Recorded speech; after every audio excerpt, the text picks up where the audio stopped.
But first, my brain dump.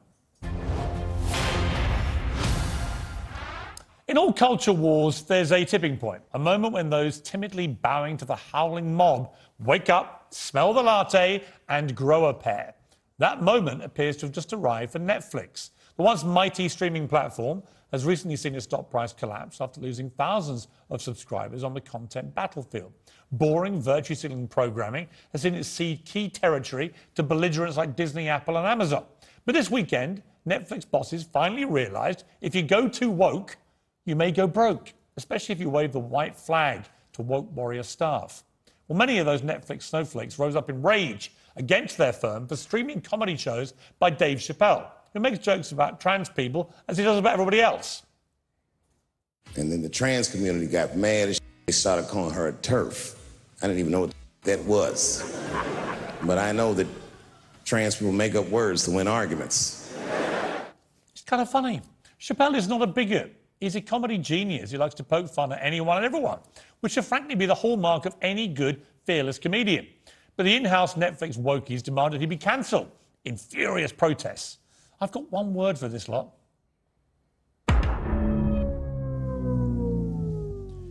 Fortunately, Netflix have finally done what I've been urging them to do for weeks and told these intolerant, wet cancel culture vultures to develop a backbone or leave.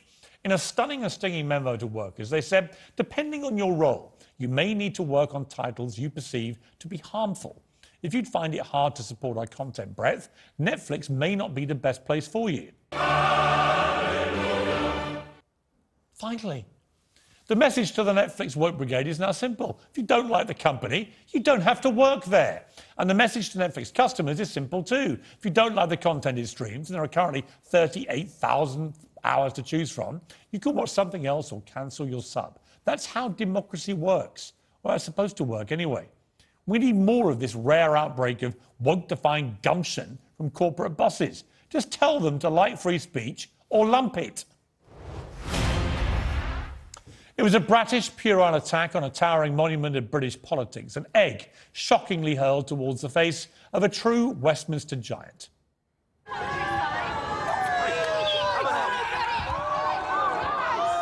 Incredibly, it's 21 years today since John Prescott, then Tony Blair's Deputy Prime Minister, punched someone who threw an egg in his face. But that's not what I'm talking about. I'm actually talking about the inevitable assault on Margaret Thatcher's new statue, hit by eggs within 2 hours of being unveiled. It was originally supposed to be outside Parliament, alongside other historical titans like Churchill, Mandela and Gandhi, where, frankly, it belonged. The Thatcher statue was rejected by Westminster Council several years ago amid fears of civil disobedience and vandalism. So it was decided to instead put it in her hometown of Grantham in Lincolnshire, where she remains by far the highest achiever in the town's history. Certainly far more achieving than the protester, who turned out to be a 59-year-old publicly funded arts centre deputy director named Jeremy Webster. He was so proud he even filmed himself doing it and boasted about his success online. Imagine doing that at that age, 59, and you're egging statues and going, whoa, look at me. Now, regardless of your opinion about Margaret Thatcher, she was Britain's first female Prime Minister. She won an historic 3 terms. She led the country in 3 separate decades and was a hugely respected figure on the world stage. Yes, she was divisive and polarising, and yes, by the end, many people ended up hating her. But no leader's perfect, and even the Parliament Square statues of Churchill, Mandela and Gandhi have had to be, several occasions, shamefully boarded up to prevent attacks from various fanatics. So, of course, Margaret Thatcher, in my opinion, should be allowed a statue. And, of course, people should be allowed to peacefully protest about it. But if you're a 59-year-old man pathetically chucking eggs at it like a kid in a playground, then you should be forced to clean up the mess and pay the bill. And Mr Webster should thank his lucky stars the Iron Lady isn't still around to deal with him personally. I suspect her famous handbag would have caused a lot more damage than Prez's punch. And the 12 points from all of Europe goes to Ukraine. Well, obviously.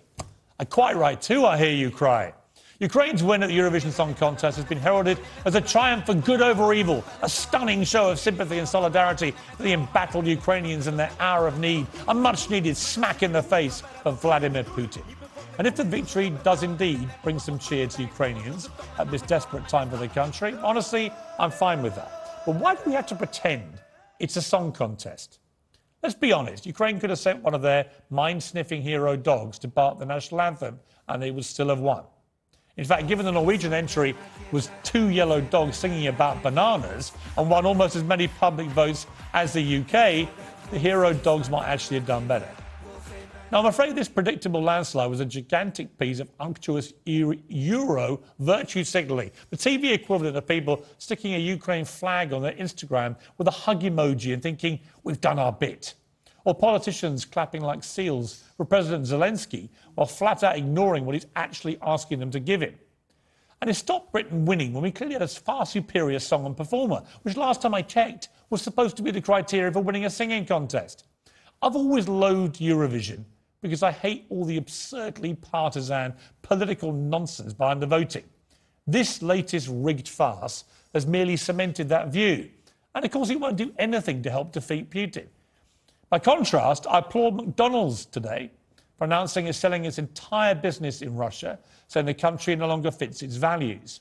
McDonald's opening in Moscow 32 years ago was a powerful symbol of the West's triumph in the Cold War. Their departure today is an equally powerful symbol of Russia being sent to economic Siberia. Good for McDonald's. Punishing Putin like that will be far more effective than pretending Ukraine had the best song at Eurovision when it actually had one of the worst.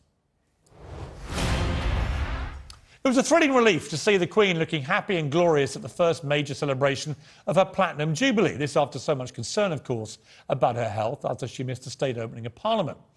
The crowd's affection and relief was obvious too. A huge cheer went up as she was driven into the show, and she clearly enjoyed herself. Her Majesty is marking 70 years of her reign, the very first British monarch to do so.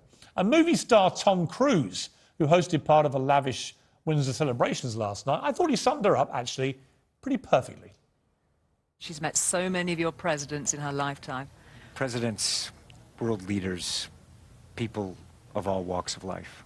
I think that not just America, but the world knows, as I said, dignity and devotion and kindness.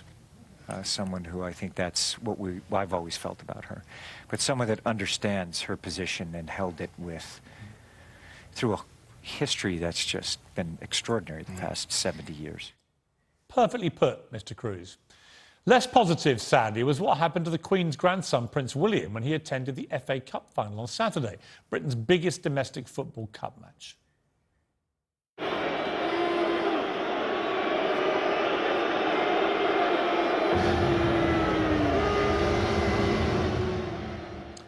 Now, we don't live in a dictatorship, and Liverpool fans are entitled to boo and heckle William, and as they are to boo the national anthem, which, of course, begins with the words, God save our gracious Queen. But I'm also entitled to say it was not only disappointing, it was incredibly disrespectful to the Queen, who, if nothing else, deserves our respect in this of all years. But I fear it's a mark of the trouble that may lie ahead for the British monarchy, which now feels like it's entering perilous times. When the Queen does pass on, it will be a massive moment for this country and the world. What comes after that sad day could be even more significant.